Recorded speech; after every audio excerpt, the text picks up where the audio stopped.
Thank you for tuning in to a couple of Keemers podcasts. I am your co-host, Francesca. People call me Frankie. And I'm your co host, Christopher. People call me Chris. Hello, everyone. We are going to start off, per the usual, with Attitude attitude of of gratitude. gratitude. And today, I am grateful for the rain.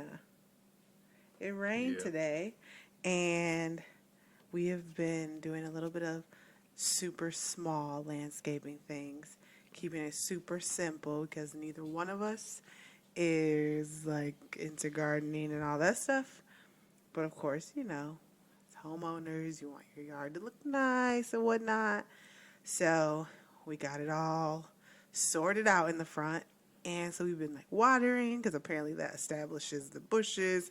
I don't know, blah, blah, blah. But Chris has been doing really the watering.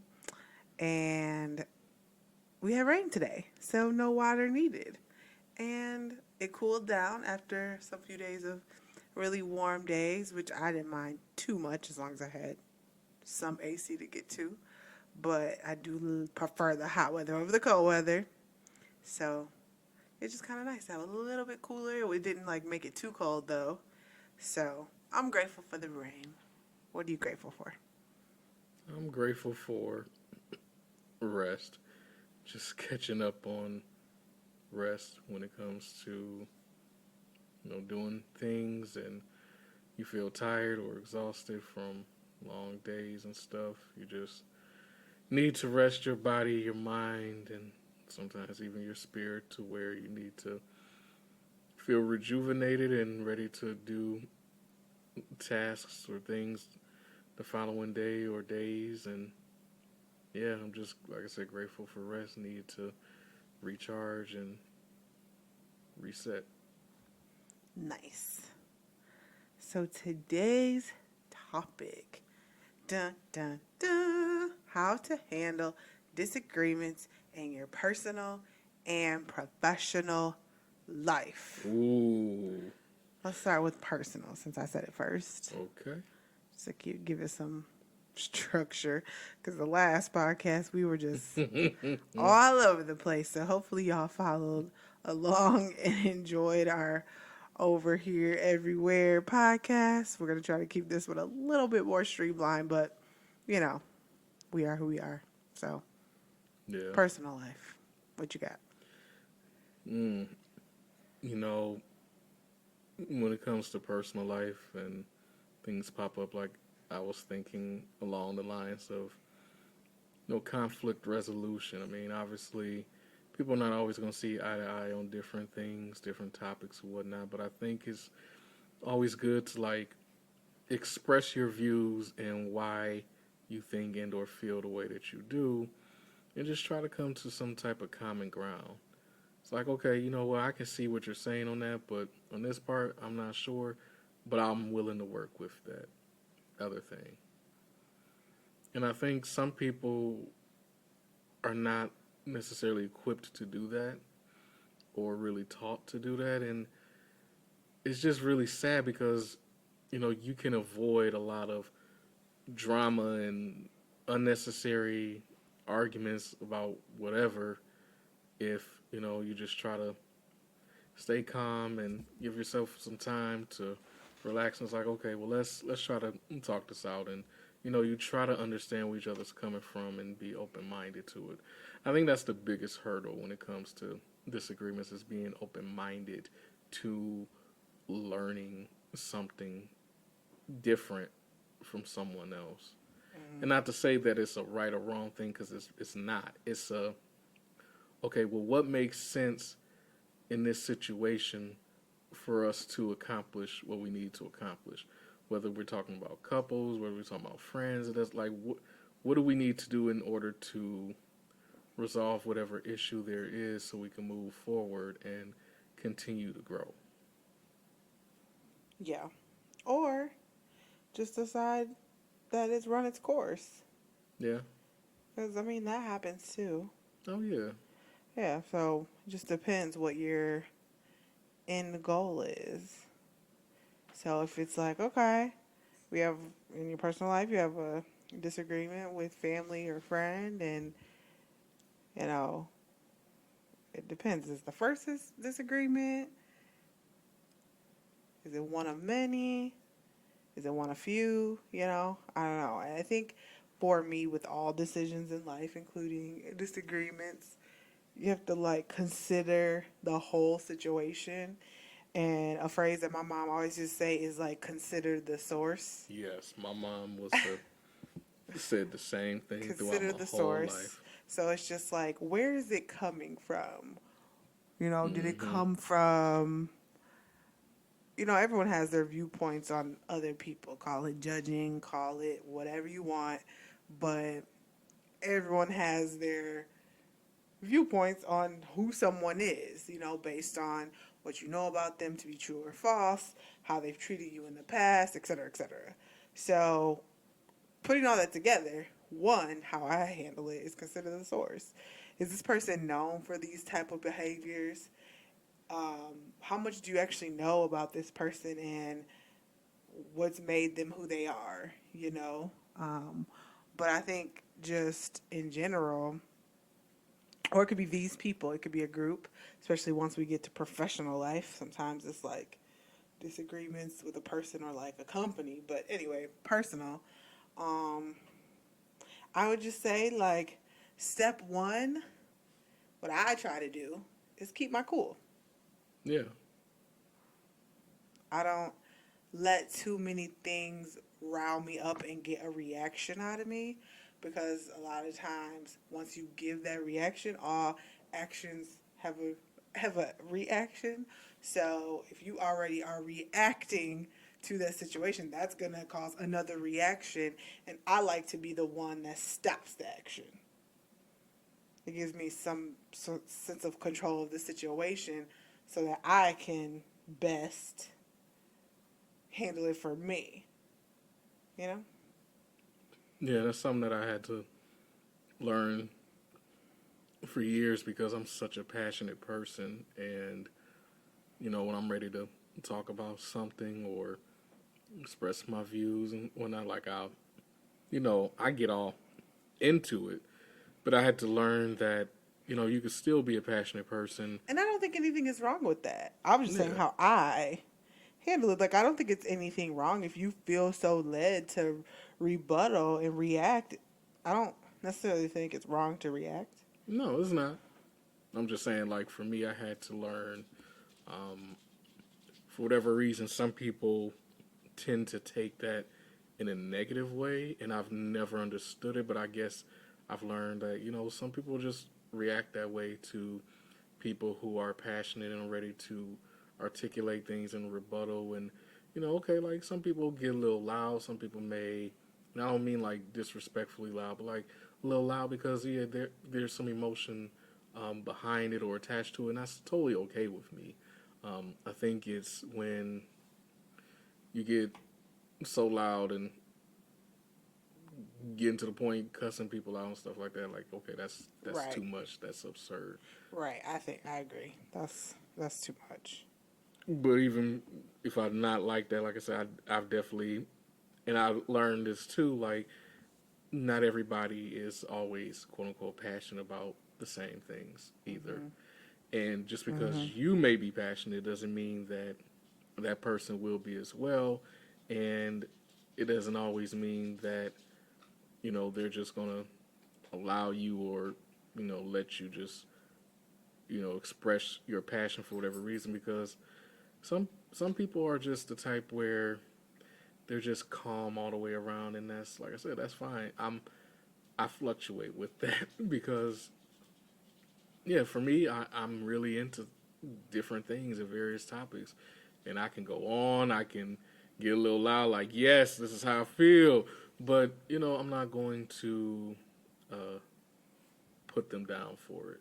My thing Right. is, I've learned to just shut up and let the other person speak. And as they're speaking, I'm paying attention to what they're saying and also taking into consideration what they're saying and seeing if I can better understand and learn something from that. Mhm. Mhm. Yeah, I agree. So, you know, like I said before, like for me, I like the reaction to stop with me. I'm not like a reactor.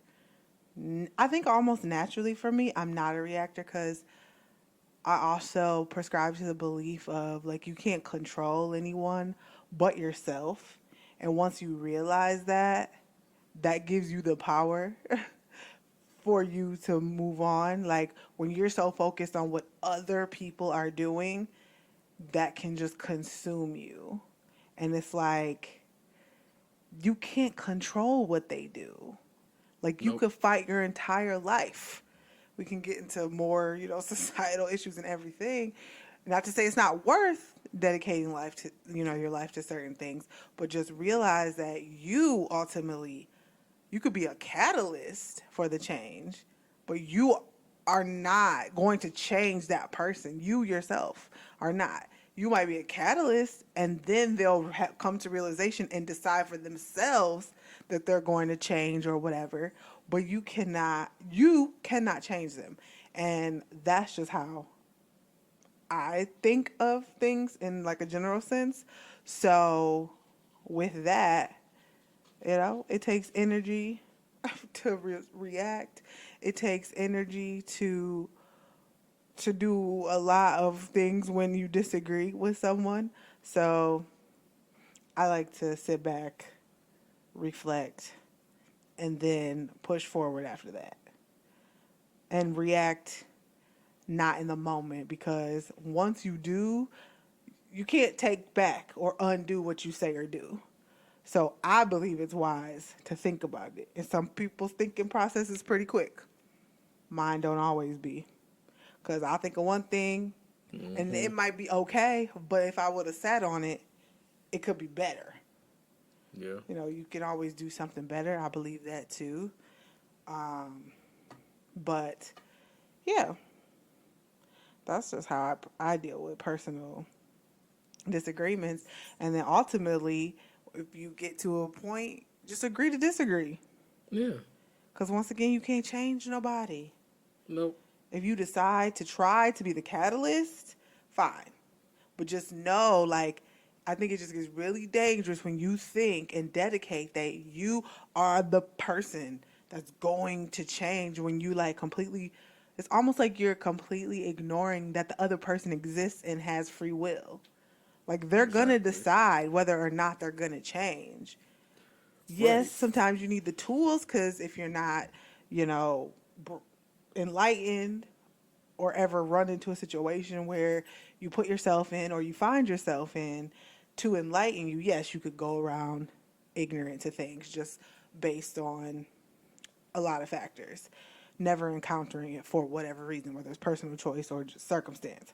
But it's just like, end of day, that doesn't mean there's a recipe to absolutely make a change. Yeah. There has to be a decision on the other party's part, and And that you have no power in. yeah, there's one thing to have ignorance about things because we all have ignorance when it comes to different things that we're not aware or know about, things we know about or aware of. That's okay. That's normal. That's natural. However, I've learned over the years there is such a thing as willful ignorance, and what I mean by that is Hmm. there are people who really do not want to know and don't care that they Yeah. don't know. And to me, those were the people who I would just look at like you could present facts about something to them, And they're about a gonna believe situation, what they believe. and they're just going to believe what they're going to believe. And I remember when I was younger, that used to bug me because I'm like, wait, you're going to choose to just not Be believe it, ignorant. And like I said, because it's just one thing for everybody to have some level, some degree of ignorance, and like I said, that's Hmm. totally okay. But I've also had to learn, like, you know what? It's okay too for people to be willfully ignorant. Like that's totally okay That's because a harder pill to swallow, though. But that's it's it true. is, it is. And I think there's power too in understanding where you're powerless. yes, I know it's probably not like popular opinion, whatever, but it's like just knowing. where just accepting, like some things you just have to accept or you'll drive yourself crazy. Yep. Like, and it's unhealthy for you because when you try to just overpower and control, and I'm speaking from experience here, I'm not like talking to nobody but my old self. So it's just like if you try to control and you think that you're like the end all be all of someone or something, you wrong. You're wrong. So just understanding that your power is literally with you and what you do, and it ain't got nothing to do with them, you winning. Yeah. Exactly. And you know, like I said, that willful ignorance, yeah, it's definitely it was definitely something that I had to really adjust to because like you said, people have this sense of power, believe that, when you talk with someone, you communicate, you have a conversation, you can enlighten or inform them, but even as much as you think you enlightening and informing them, they can still shut the door on it And what regardless. reminds me of, I know this is a weak example, but it's kind of funny to me because what literally came to mind was my grandfather, my mom's dad, jokester, really fun loving man, but he was very headstrong when it came to certain things. Like, for example, I can't remember a specific word, but in general, if a word came about and you'd be like, Grandpa, that word does not mean that. Yes, it does. No, it don't. Yes, it does. You go grab the dictionary, the literal source that we get our language from, and create the meanings and definitions. The most official source you can find, a published dictionary. Show him. See, that's what that means. Not that. This it means that. I don't care what that dictionary say. That's what that means. I said what it means. That's what. Oh, Yeah. okay. Will Hmm. for ignorance. He Yeah. do not. He did not care what you say. You could bring as many facts, and I know that's a more lighthearted, less serious situation, but that's just what, excuse me, popped into my mind when you said that. Like you could present all you want, and then if you put that like in just a more intense, more serious situation, the root of it is the same. You could exhaust yourself with trying to, research and facts and graphs and spreadsheets and whatever you want to do. If that person or company, if we want to kind of transition into professional, doesn't want to see what you're saying, doesn't want to adapt, doesn't want to agree, doesn't want to apply what you're saying, they'll willfully be ignorant. And Yeah. there's nothing you could do. And once Nope. again, that has nothing to do with you. You can't control it. You were the catalyst to try to make the change. They did not decide to make the change. Right. Therefore, the change is not made, no matter what you do. Backflips and so on. So, you know. Exactly, because essentially, willful ignorance is another way of saying closed-minded. Yeah. They're content with what they know and how they see things, and you know what? As long as you're able to function in life, hey, more power to you. Mm-hmm. No problem. But yeah, I do think with certain topics come up or certain situations, like yeah, in that situation, of course, I was lighthearted, nothing real serious, but Nobody was harmed. nobody was harmed. But yeah, I think when it comes to when it comes to dealing with people's lives, when it comes to dealing with life or death situations, sorry, willful ignorance is very bad in my mind. Mm-hmm. And when I say life or death It's situations, dangerous. I'm talking about like, someone has a loved one who is ill, they need medical attention, but you want to be willfully ignorant to addressing their medical needs or concerns. Mm-hmm. That's when, to me, willful ignorance is a serious problem. Yeah, there's lots of situations, and that's one of them for sure. Oh no, they're not like that. Like no, they're like this because of like no. whatever you want to think or believe, I mean, you're entitled to that because that is your view, that is your perspective. However, do not allow your perspective to get someone ill or dead. Like, don't do that. Reminds me kind of, yeah, I don't think you watched it, but the latest, I love Red Table Talk with Jada, her mom, and Willow, and Michael Eric Dyson. Wait, I said it right? Yeah. Okay. For some reason, I thought I said Eric Michael Dyson. No, Michael Eric Dyson. Okay. In my head, I said it the other way around. Anyway, Michael Eric Dyson was on there and he was saying like a lot of biases because they were talking about um, black community versus Asian community and like the hate that um, exists between the two and like the history and all that stuff. But what he was saying at one point was that a lot of people in this situation and in multiple situations, but get it out. Okay. He was saying that you're basing your biases on a very small sample size. So it's like, what is your sample size that is making your decision for an entire continent of people?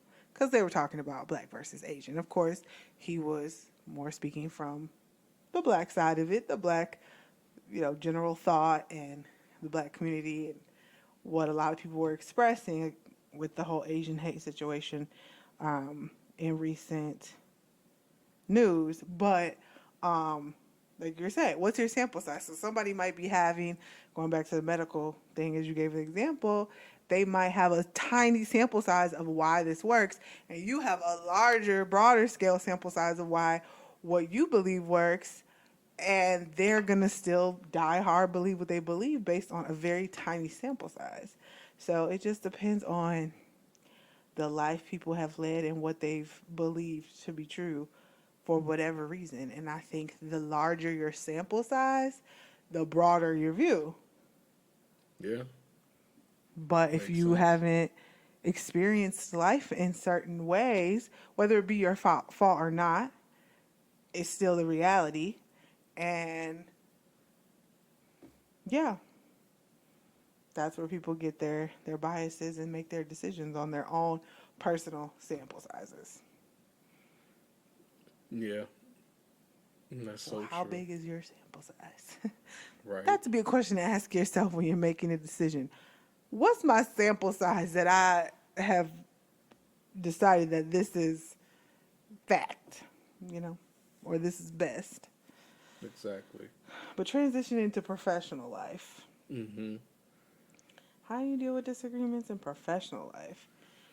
I think for me, whew, yeah, being a true diehard millennial, I have had quite the course with my professional life. So many ups and downs very early on. I would consider my professional life post-college. That's kind of where I would start. So 21, 22 and up. So 10 years, the past 10 years, my professional disagreements. It's hard. I think I just had to learn along the way, and I'm still learning. I think early on for me, I just brunted a lot of the blows. Like I just took it and was upset, moved, emotionally, because who I am and who I've been for a long time, I didn't say much, kind of stayed shut mouth, I would say, and just deal with it because it just feels like they're superior, you're inferior. If it's also dealing with someone that you might feel is on the same level, you just don't want to like mess up the work vibe or mess up anything for yourself. Like that's how I would think. Like, oh, Francesca, you don't want to mess up anything for yourself. So even though there might be a disagreement with someone that you see, is your equal, you still kind of I would just stay shut mouth because, oh, what if it gets to the superiors and then you lose your job? It's a lot of working out of fear, I felt like early on. It was just Yeah. like, do what you're told, earn your space, and just stay shut mouth at work. So, of course, when I'm off work, I'm talking all type of cash money. trash about these people. But at work in my professional life, I was just kind of robotic and let things roll off my back seemingly. But of course, I was more like harboring it, I guess, because I felt like I had to, because I felt so new and like that I had to behave or be seen a certain way as,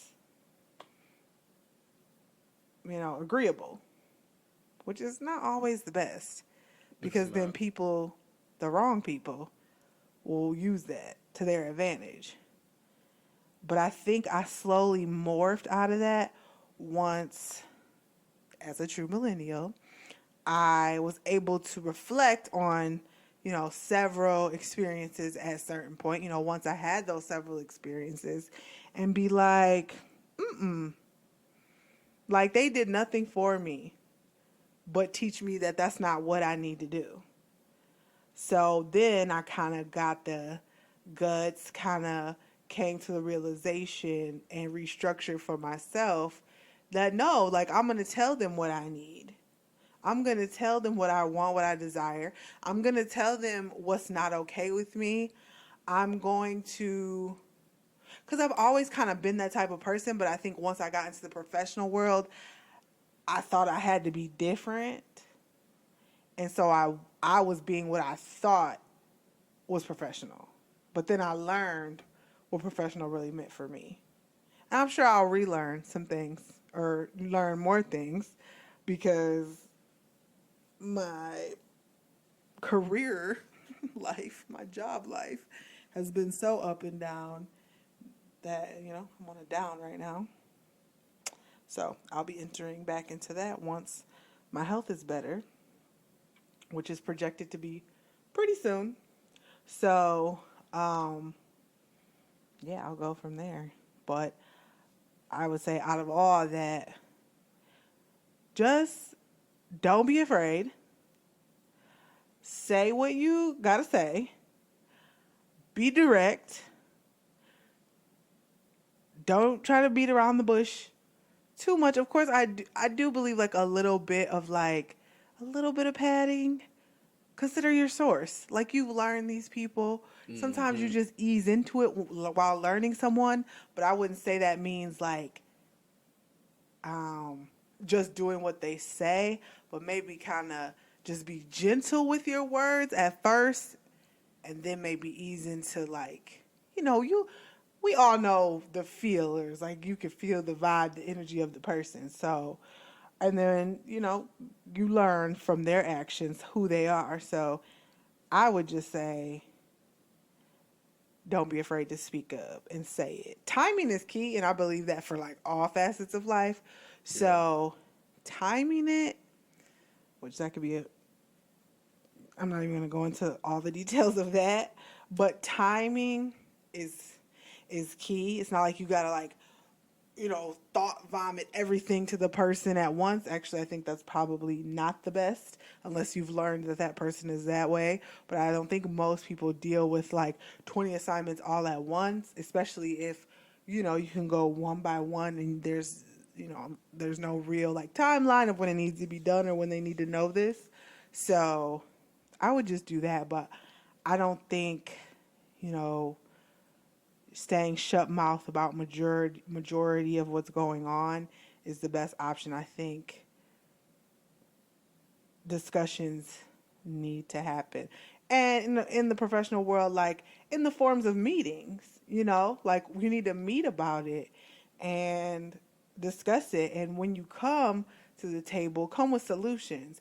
Don't just come with complaints. Come with solutions. Don't just say, I don't like this and this, made me feel that type of way. You gotta be your own advocate in the way of you gotta treat people how to treat you. So this is what happened. That's not gonna work. This is what should have happened. And then maybe y'all can come to some middle ground, or maybe they'll meet you all the way. Don't just come with complaints, come with solutions. Yeah. I think that's very important too, instead of just having the complaints. Because I've learned that when you are dealing with either coworkers or your bosses, supervisor, managers, whatever, you have to. It's a it's a balancing act overall, Yeah. but at the same time, you just want to make sure that you are expressing and articulating what you want to them, but also being mindful of the source, like who they are, how they respond, because you learn this behavior, you learn this pattern through interactions over however long you're there. So you kind of gauge how they are in different situations and talking with them. And once you do that, then you just go off of that and do everything you can to make sure that whatever you have going on gets heard, and then you come up with a solution, or you have a solution in mind. Say, hey, I think this could work, or to me, I think this will be better in this situation.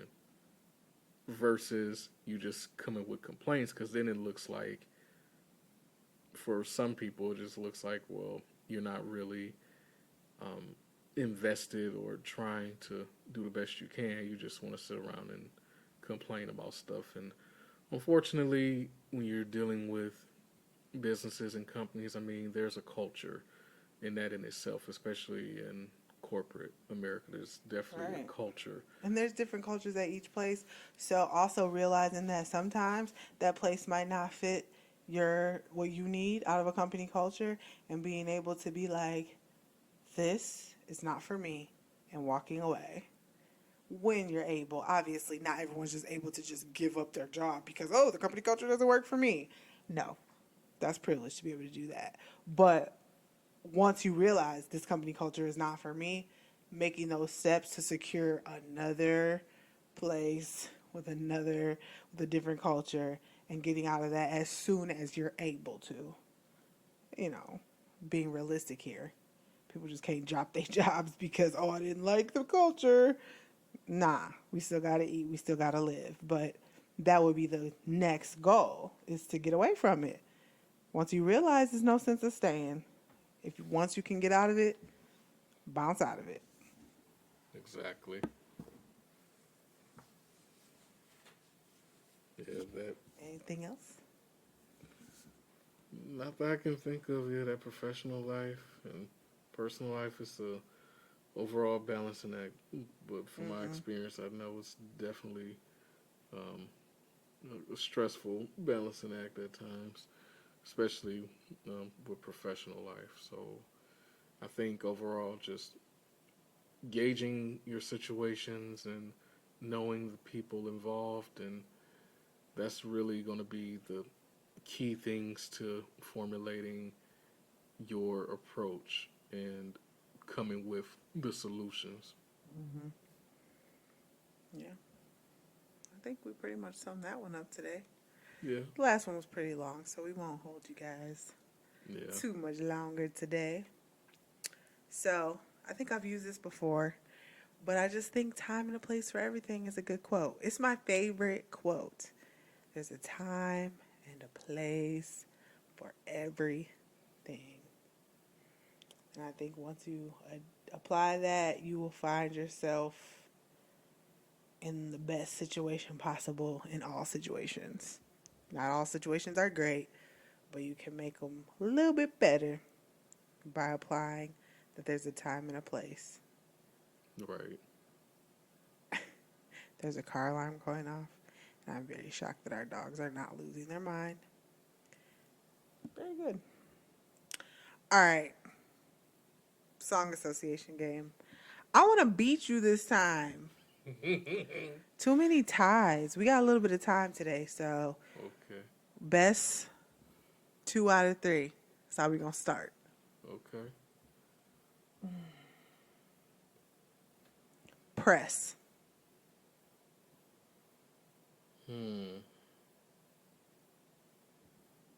8, 7, 6, 5, 4, 3, 2.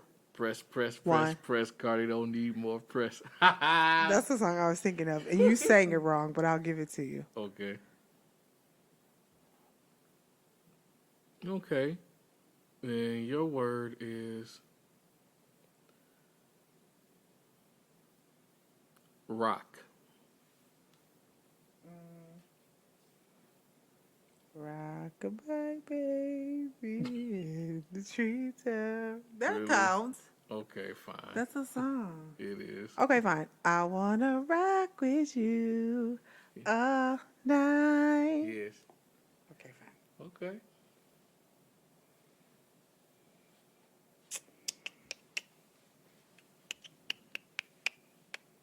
Box.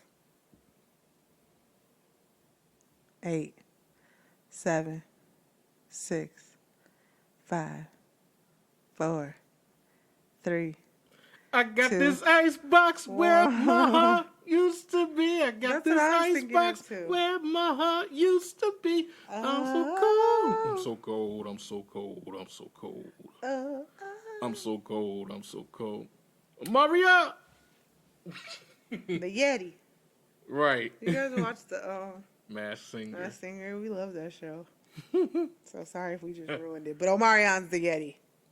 And I knew it from like his second act. I think I was guessing his first time.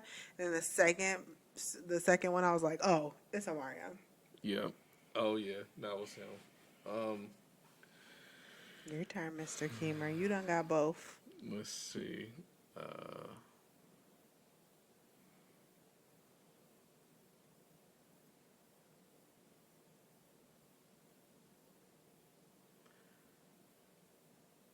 Oh, okay. How? How many ways I love you. Oh, how I love you. Let me count the ways. Ooh. Okay. I sang that good, y'all. Okay.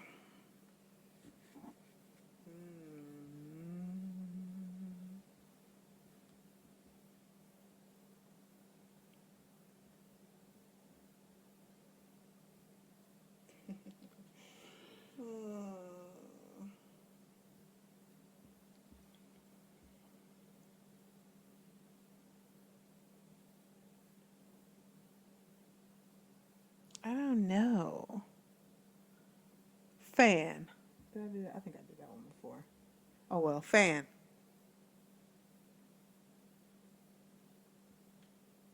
Fam, what the heck? 8, 7, 6, 5, 4, 3, 2. You're my number one One. fan. No, that's not the What's song. that? Dang, I was trying to do Pharrell and Kanye West number one.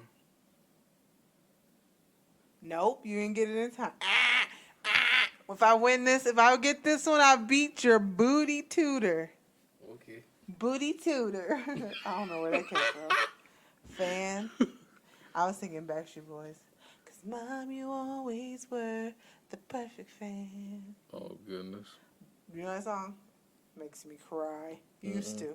Anyway, I was looking at the fan over there. So I was literally thinking of a physical fan, like a machine. But Okay, so it's my turn. yeah, and I'm gonna get it, and I'm gonna win. I'm gonna beat you. Go ahead. Light. It's funny because I was gonna do that. Light. 10, 9, 8, Lights. 7, Camera. Action. 6. Do, do, do, do. It's the Justin Timberlake song. I thought you were gonna sing Beyonce. What? Lights, camera, action, Hollywood. Actually, I was gonna sing Flashing. Lie, There you go. Lupe. Mm-hmm. I beat you. Okay. I beat you! I won! Actually, Flashing Lights was Kanye West, but that's okay. Oh. Wasn't Lupe on that? Yes. Where do I go? Flashing. I think that was. I thought that was. I don't know. I thought that was Dwelle. Oh, yeah. Whatever. I wanted it to be Lupe Fiasco, so it is. Because he's from Chicago too. Okay. Right. That's why they sound the same. Anyhow, I probably really lost that one. But I'm going to say I won because I want to win so bad. Okay. I win. You lose. Mwah. Love you.